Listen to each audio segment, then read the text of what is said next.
Round 13, fantasy buy, hold, risk it, and sell. We're going to be focusing on all of our Origin guys to start with, and then we'll look at some of the good buys this week, or if any of these guys I think are sells. It obviously is dependent on all of our teams as well. I'll talk you through some of the buys heading into this round 13.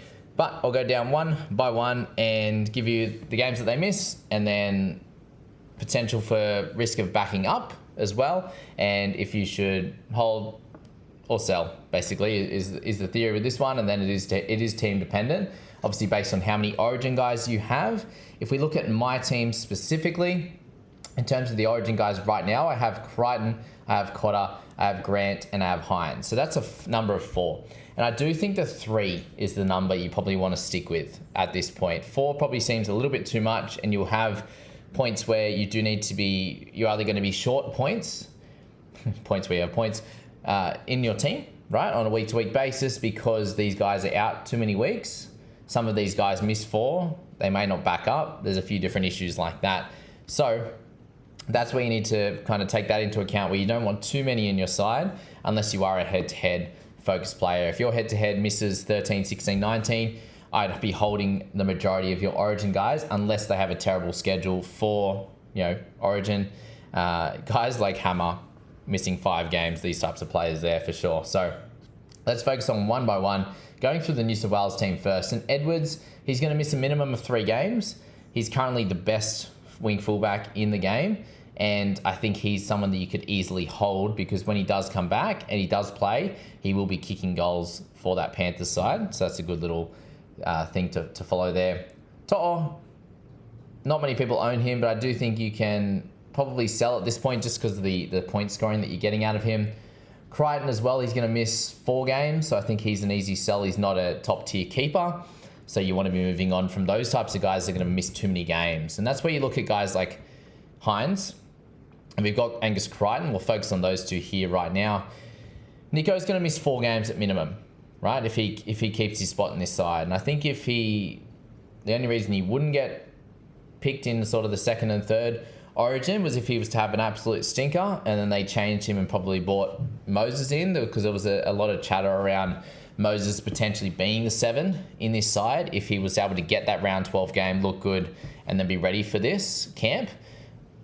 Nico's been brought in with a calf injury. There's a chance that he doesn't actually play, and that Luke Keary might be the guy that comes in and starts, or Matt Burton, right? Either of those 2. So I see plenty of merit in selling Hines, just because he has some backup risk with the calf. Look, if he might not even get through the Origin game, and then there's obviously no chance that he's going to be backing up from that point there for sure. So that's something to note with Nico at this stage, is the backing up risk for sure. And is it this week you want to trade him? Like, if you're not at that sort of 13 number, you might be at the 12 number, you might be at 11, then that's where Nico could be a sell.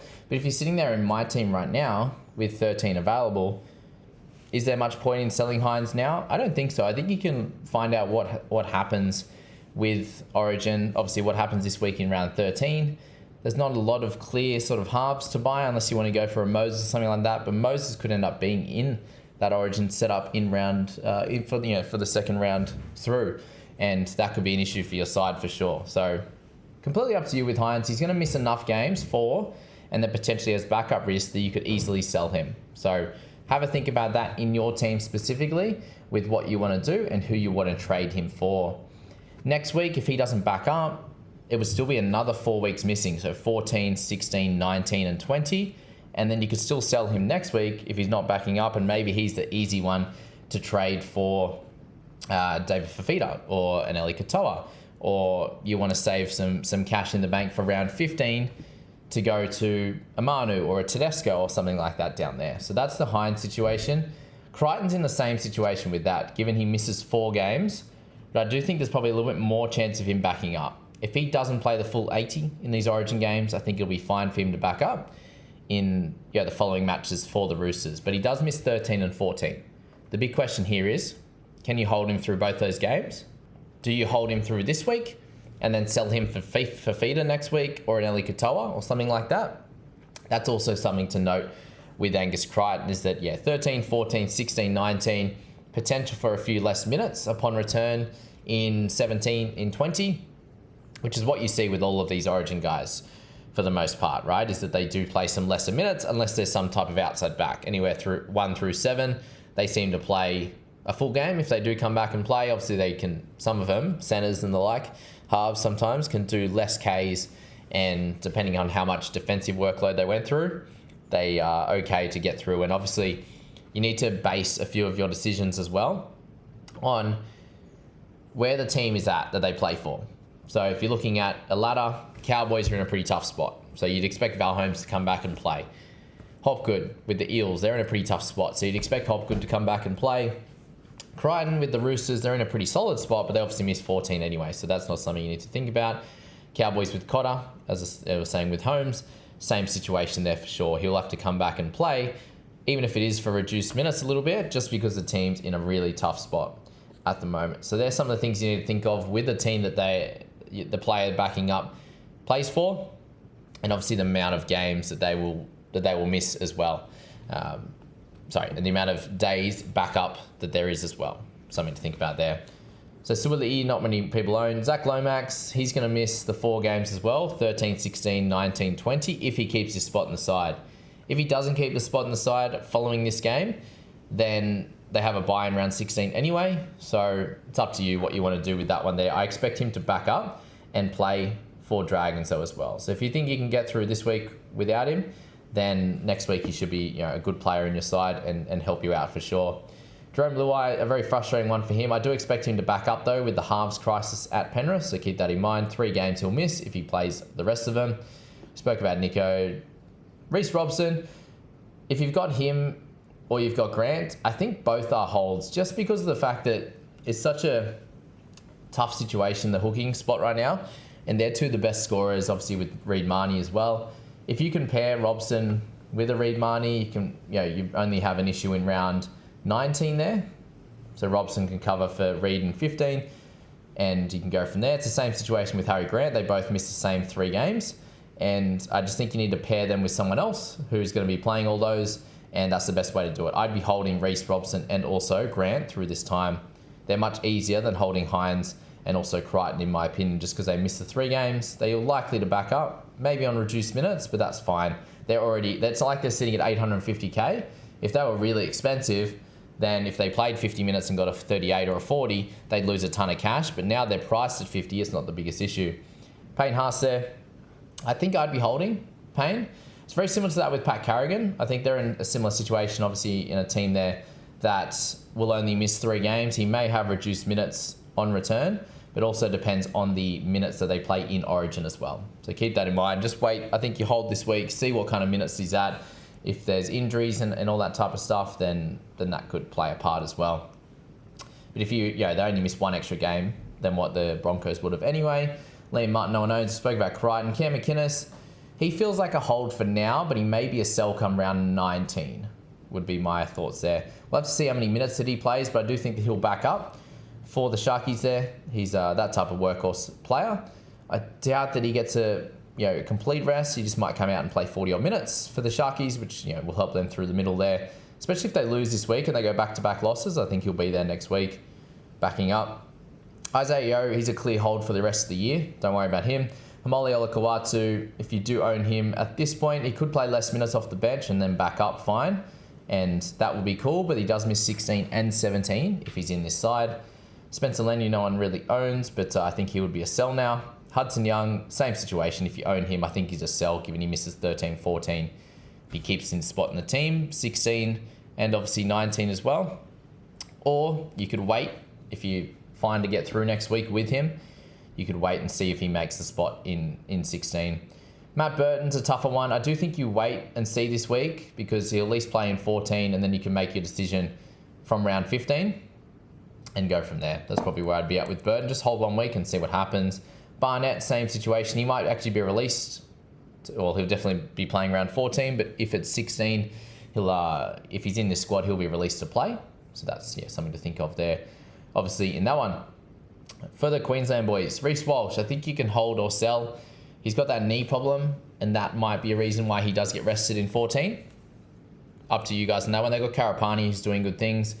Selwyn Cobbo is a bench guy, so I think he's likely to come in and play fullback in round 14. And they've got Karapani that can play centre with Katoni Staggs coming back because he played really well, Karapani.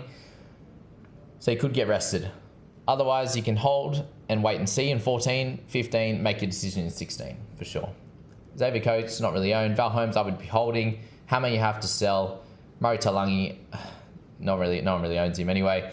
Dearden, if you own him, it's probably a reluctant holder. He'll definitely play 14 in my opinion, and 15. And you go from there, but he's probably more of an SC hold than a fantasy guy.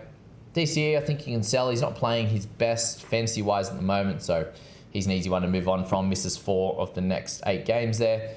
Cotter, one of those guys, if you don't have a clear option to go to, I think you can... Let's just say I think Crichton's probably a little bit more of a sell than Cotter at this point in fantasy, but they're very close because Ruben likely to play lesser minutes, but they do need him to play and they need to win games. So that's where I think it helps in this scenario. If there's injuries in this game, we know that he could end up moving to an edge and playing big minutes, but if there's not injuries, maybe he's a 50-minute guy and it's not too much of a toll on him rather than 80 out there or 75 or something like that. Can be sold, can be held. I'm in the hold basket right now. See what happens over the next few weeks, and then I can make a decision come round 16. If I need anyone in round 16, he could be the guy to move on from. So that's where I'm at the moment, trying to conserve trades when you can. But if you have a lot of trades, you can sell guys like Ruben Cotter for sure. Ben Hunt, you probably hold for this week. If you do own, maybe sell in 16 or a little bit later down the track.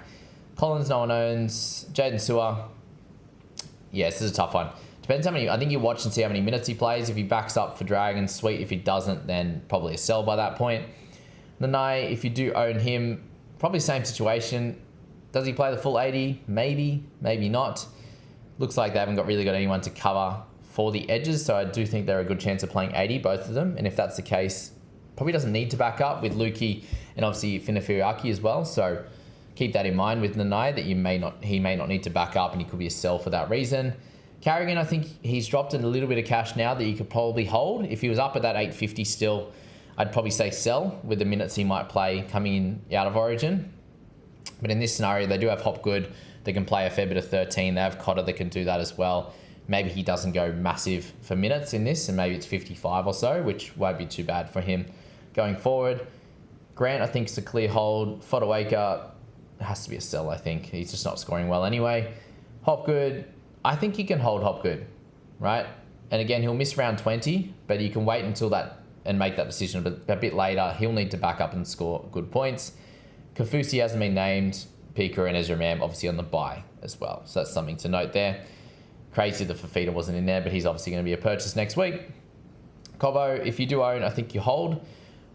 See what happens in round 16. But they missed 13, 16 anyway. He'll be definitely backing up unless he plays massive minutes or gets injured, obviously there. And Felice, no one owns at this point. So yeah, they're the Origin sort of situation for your side. Again, in my side, in this for this week, I've got 13. If I had 12 or 11, the only guys I would be trading would obviously be Joey Lussick. And then I would be holding Pete Kura at this point, given he's scored a couple of decent ones in recent history, getting a try. But I would be looking at selling Crichton or Cotter first. I would be looking to hold Hines, the main reason being he's the best scorer in the game. Yes, he's under a bit of an injury cloud, but if he gets through that unscathed, it is going to be harder to grab him. Miss him for now. Round 15, he's probably going to be the best captaincy option, unless you decide that Fafita is going to be your guy to be the captain in round 14, 15, 16 actually as well. So that could be really cool. And having him as captain means you don't have to have Nico Hines there. You don't have to have Angus Crichton, and you can focus on getting really good in other spots and then finding a way to get to Hines come round 21 when he'll be back after that bye that they own. So it's a very understandable sell if you want to do that. So let's move to the who's hot and who's not list for this week. Jack de Belin is the big one on that list. So if you're looking for a mid here, what you're seeing is, let's go through the mids first. Jack de Belin brought in by 2.5%. Max King at 1.4. Max Plath at 1.2. Into Sorensen, Curran. Nat Butcher, not sure how long he's going to get. I don't know if this is a good buy. Same with Jamin Salmon after that good squad. I don't think he's a good purchase. I think he'll do fine over this next little period. He'll get some good minutes and that'll be sweet. But we know what type of scores he can throw up even in some decent minutes out there. McKaylee playing 13 this week, maybe. Just maybe, remember. But he should get some decent minutes. Same with Liam Henry. I don't think all of these guys are purchases, but someone to obviously expect some good scores this week, but it might only be for 1 week for these guys. I also wouldn't be buying Brandon Smith at the moment. After their bye, they're likely to have Connor Watson back in 15 or 16. So Brandon shouldn't score well enough in that time period. Even people are buying Terrell May at 0.27. He should score well this week, but again, buy in round 14 and then goes back to some lesser minutes from round 15. Yes, round 16 might be good enough for him as well, but that's only 2 weeks in this time frame where he should get big minutes. Surprisingly enough, well, it's obviously he's an edge, isn't he? Nafahu White, but he's up at 0.83% as well. So let's have a quick deep dive into a few of these players. One of them being Jack DeBellin. So 726, he did get some benefit last week from the injuries that they ended up having. So they had 2 guys go down with Jack Bird and obviously Harm Saleh as well. And that allowed him to play 69 minutes. So again, guys, he's gone 60 the game before their bye, and then he went 69 this week. So that was his highest minutes for the year. And I do expect it to come down to about the 60 mark and for him to score close to where he's priced at or around that 50 mark, right? So it's not the clearest buy ever, but he's always going to be very, very solid. We know the type of guy that DeBellin is after the amazing efforts that he showed us last year and helped us out with. So DeBellin, a really good purchase. Obviously has a slightly different buy schedule to that of Max King, so see which one fits best. And if Max King fits you best, I do think that he's probably the slightly better option, just a 50k cheaper, and he covers some different rounds for you. And we've had a good couple of weeks from him, but 49 minutes last week compared to the 62 minutes before. I wonder if that goes back into the 50s for him, or it stays around this high 40s number, which we've seen from him a fair bit this season there with Maxi King. For the other mids that we're looking at, Max Plath obviously misses 14 compared to DeBellin and Max King. It doesn't happen. So if you want and need someone for playing round 16 and 19, then Plath is your guy because Max King misses 15, 19. So he misses that one. DeBellin misses 16. So just see which one of those 3 fits your buy planning best, in my opinion, and then go for those guys there. Anyone else down here? I just don't think Joe Tarpany's scoring well enough for him to be a purchase at the moment. The last 4 weeks there, he's gone 43, 38, 47, and 40 there, which is not great at all. So I would be making the selection of a mid that you need out of those top 3 guys for sure. Josh Curran could be solid as well, but he's still playing off the bench and the minutes aren't there, in my opinion. Scott Sorensen probably the next guy on the list after those 3. Just see which one fits you best, and then Sorensen's the one there. But Luke Garner hasn't returned to this side yet. Martin will play obviously on and off through the bye period as well. Sorensen's fairly cheap. The minutes aren't exactly there yet. He's played 1 game at 80 this year. And I do think if you're purchasing him, guys, you do want him to be playing 80 minutes. He picked up a try last week and got 42. And my thoughts last week when we were speaking about Sorensen was the missed tackles were too high. He's gone 3 and 4 every week. And then last week he went 6. So if he continues those missed tackles, he will not be good enough as a scorer for you in this team. You don't want to go for the Ryan Madison problem, which he's a clear sell, guys. Remove him from your side there for sure. And Sorensen, do you want him as that kind of issue in your team going forward there? That's probably the main worry. In the hooking position, Brendan Hands has been fairly highly bought this week. And then it's Reed Marnie at 1.5 and then some lower numbers in Brayley and Jeremy Marshall King and Little. So they're the guys we will focus on. Anyone below those guys there are not purchases this week. So there's only potentially 5 guys you want to look at. And let's speak about Brendan Hands to kick things off at 230k. Yes, he's way cheaper than what Lussick was. That's probably the main argument here. But do you want to jump on this train where they're going to give Brendan Hands a little chance? And if that doesn't work, do you go back to Joey Lussick? Do they end up being on the bench together? That's obviously a big question mark as well. And if that was to happen, then Brendan Hands, scores aren't going to be that great. Yes, he could do really well over this next sort of 5 weeks that he gets. 6 weeks there. Playing round 13, 14, obviously playing 17 and 19 before they're buying round 20, and then he's probably a sell then for you. Anyway, we know that he can score really well when he gets the starting hooker role, which is cool. He averages in 71 minutes of play 36.8, which is cool. He's going to make some money, yada yada. Covers hooker, covers half as well. That's cool, but do you want him as a guy in your side longer term to then have to, hope that he gets good minutes every week? gets those good points without Lussick around, without them switching it after a couple of weeks if Hands doesn't play that well, which is what they've done with Lussick there. Reid Marnie's still the best option to buy at hooker, so keep him locked in your side. He got 59 last week, even getting a rest, and doesn't have that hooker in Jake Turpin on the bench this week to lose for him to lose some minutes. So I do think he's a really good one to grab this week. Brayley's become really consistent over the last few weeks as well, gone 48 and 56 in his last two. Did get 72 minutes in that, but he went 80 and 72. So very much expecting him to go well from here on out and make big tackles and score good points. And he's owned by over 50% in the top 5,000 now, which is really, really cool. If you're looking at Jeremy Marshall-King, a little bit of a couple of low ones in recent history. He's gone 3 scores under 50 in his last 4, which is not super ideal, but you know you're getting 80 minutes out of him weekly. He's just had a bunch of missed tackles in recent history and didn't get any try assists last week. So he got 2 try assists the week before, but ended up with 9 missed tackles. So I suppose it's a similar kind of situation to Reid Marnie, but he's just not as good of a scorer at the moment. Jacob Little, as I said with Brandon Smith, guys, not someone I think you want to grab, missing next week, and then Watson coming back and we'll take some bigger minutes off him like it was happening in previous. Jacob Little at 608k, we know that he can have some good scores for sure. He's priced at 43, averaging 47 for the season, so that big one last week obviously standing out. He picked up a 12 in 49 minutes in round 8, which is pretty gross there with big missed tackle numbers at 7, but we know that he has attack in him. The odd line break, the odd try, well, 1 this year, but in previous years he has more.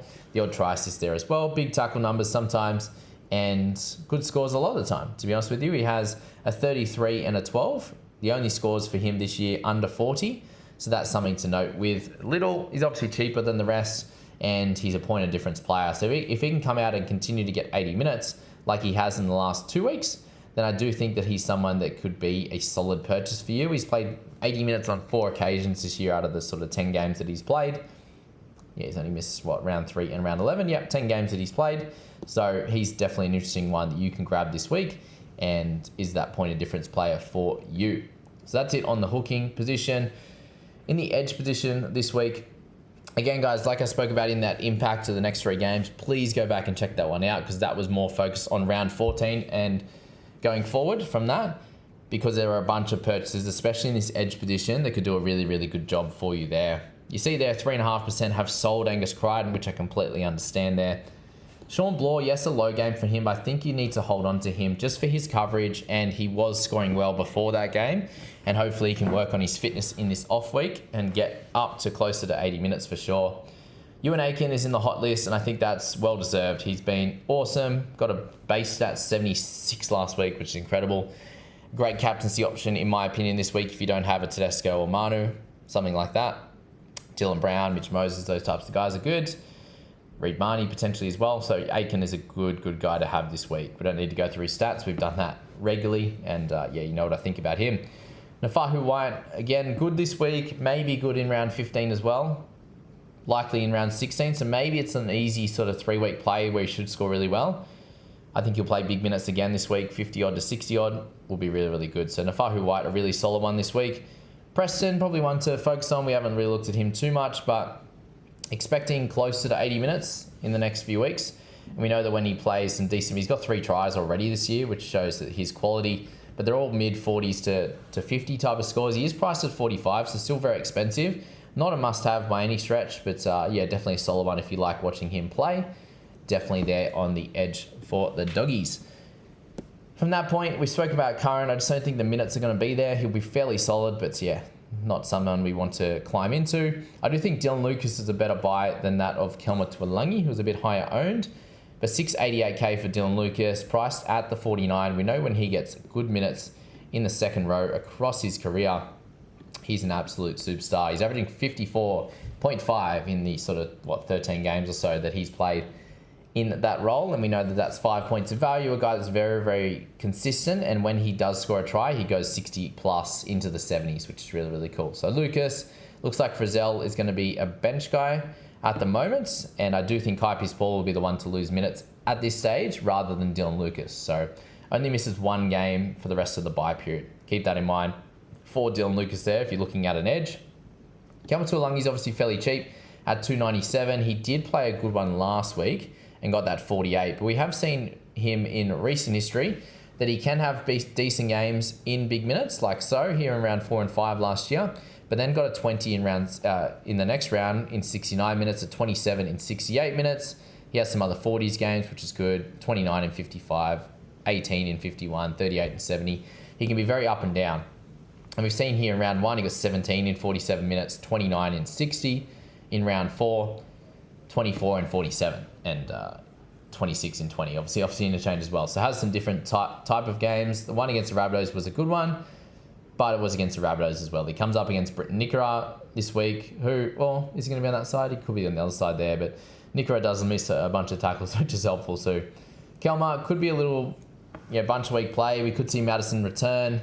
We could see Lane return to the edge. It's something they're trialling at the moment, and does it stick, basically, is the big question. I'm just not going to take a risk on that type of guy, personally. And then, Bryce Cartwright is another solid one, along with Lemuelu and Lukey. All those three of those guys. But I do think, in my opinion, it's best to wait to get another edge next week in the Katoas and Fafitas, who are going to be keepers for the entirety of the year, and have a really, really good setup there, with Fafita missing one more game in the bye period, along with Katoa. Whereas these guys, they all miss a couple from here. If you're buying them for this week, sure. But if you don't need an edge this week, don't look at these type of players, and look at who you can grab next week for that period. All right, into the halves. Brendan Hands, we spoke about. You got Mitch Moses there at 1.28. I do think there's a little bit of risk, though, in buying him. He's a really good guy that you can buy. Do you want to captain someone like last week who's carrying a little bit of an injury? He's obviously going to be back, and hopefully back to full health, but he hasn't played a full game of footy yet. And they still have a fairly tough matchup this week coming up against the Sharks there. Maxi Plath, he is in the half position as well. We spoke about him. Dylan Brown at 0.98 gained. I do think that's still a solid purchase. Make sure you get KO weeks if you haven't got him yet. Jack Cole, if you haven't bought as yet, I would not be. Yes, a good score last week, but Schneider is back, and then Cole's carrying that little bit of a hamstring niggle, could injure it in the game again. Jerome Luai will come back into this side, and it'll be Luai and it will be Schneider. So at this point, holding off on Cole, hold him, don't buy him. Sam Walker, if you want to, that's cool, but just plays round 13, misses next week. I'd probably wait until round 15, or next week you've got SJ as a good purchase, I think, as well. So you could wait on that. Atkinson's a hold, not a buy. With Trindle back, he might be out of this side next week, we don't know. I think Schneider's probably a hold as well, not a real big purchase. Same with Katoa. Don't be buying Burton this week, he's out. Same with Luai in that scenario there. So the halves, it's a pretty easy one this week. Try and use your dual position guys, the KO Weeks, the Atkinsons. If you got Dill Brown, if you want to play Max Plath down there and buy a mid, that works as well. Up to you on that front.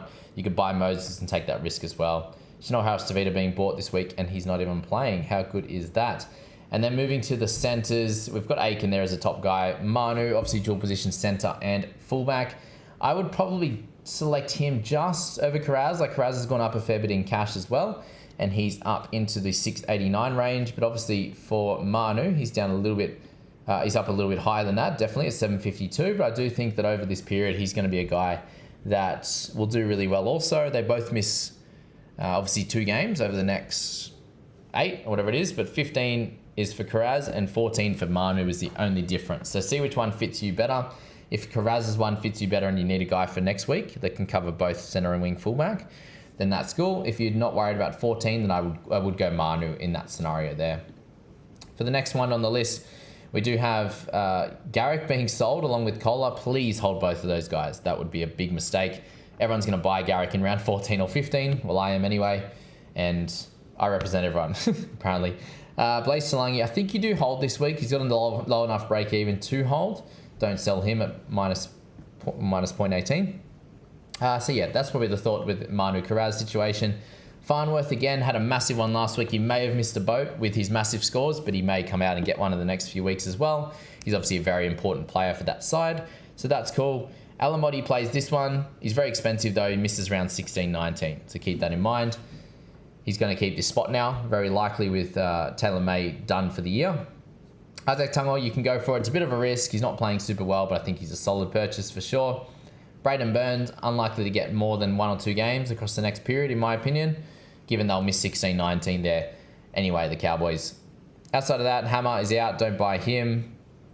Sully, yeah, probably not one to buy as well. So yeah, not a lot of centres being bought at the moment. There's enough players outside of these top 4. And then Tungo as well, potentially, or Alamotti. Don't think Alamotti's a great purchase, but you can probably just hold everyone this week and then reassess with all those options next week. If you've got Strange, play him this week, reassess in round 14 for sure. That's probably the easiest way to think about it with the centres right now. And then the wing fullback, the best buys this week are very clearly Tedesco and Armstrong, and that's being shown here with a 2% gain of Tedesco. If you need a wing fullback this week, he is the guy to buy. Obviously, if you can't afford to have someone out for round 14 next week, you could buy him and sell some other guys that miss round 14 for you. That could be an option. Armstrong, you know he's going to get the next 3 games, which is cool, 13, 14, 15 before their bye. And that's something you need to look at. Round 16 feels very tough. I, right now, only have 1 guy available for round 16, just with the dual positions and things like that at the moment. So keep an eye on round 16 for that if you are looking at Armstrong. But I do think he's worth it enough, and coming off that 87, be very hard not to take him with that massive money he's going to make, and potential for big scores like 87 is what you need to look at. We spoke about Manu and Karaz. You can pop them in either position. Same with KO Weeks there as well. Dane Laurie, likely to get this spot at fullback for 1 week. Don't buy him. Drinkwater, you can still purchase. I don't think Trey Fuller's a great buy this week. He's going to miss, if Hammer's fine, he'll miss 14, 15. He'll play around 16 again, but then he'll miss sort of 17, 18, those types of rounds there. So that's a frustrating one. If we're a situation where the Dolphins had around 14 they were playing rather than having a bye, he could be an interesting one because Hammer could get held back and not play that week as a backup. All those types of things. But at the moment, don't buy him. Don't buy Atkinson, like we said. Drinkwater, you can still buy. He's not playing his best. The Cowboys aren't playing their best. So that's the annoying thing with him. But up to you on that one. He still has massive boom games in him, and they do come up against the Roosters, who are a tough outfit this week. So that's where I'd hold off, but I do own him currently myself, and that's fine. Chance will be back next week, guys, so don't sell him at 1.5% on the sell list. Reece Walsh, up to you with that one and what you want to do. Don't sell Tyron Wishart. People are likely still to buy him in round 14, which I think is still a good option. We spoke about the centres. Just don't get rid of Kohler and Garrick. Halves, it's fine to get rid of Hines. DCE, don't get rid of Wishart. I think hold Strange this week. Edges, Crichton, Willison's being sold. That's fine. Pika is being sold as well. Kick out, yes. Blore, no. Hopgood, yes or no. I don't rate it highly. Get rid of Madison before you get, and Waddell and those guys before that. In the mids, Cotter's fine to sell. Adam Fennell, Blake, hold. He'll be a gun for the rest of the year. Sam Hughes, I think, hold as well. And then that's it. Hooker, Grant, and Robson, I think, hold both. Sell Lussick for sure before those guys. Hold Coruscant now. He's going to play all of the games after this round, and he played better on the weekend. The rest will be good for his body, and he'll come out firing and good to go. So that's this video here, the buy, hold, risk, sell. We are going to jump on a video with Scoop later on today, which will be fun. We'll go through his team, go through some questions and a bunch of different things, merge it all together now that I'm obviously on holidays and trying to make these videos, which I love to do, and enjoy that holiday as well. Getting a bit of both as always. So thanks for being here, guys. We'll catch you in that next video there with Scoop.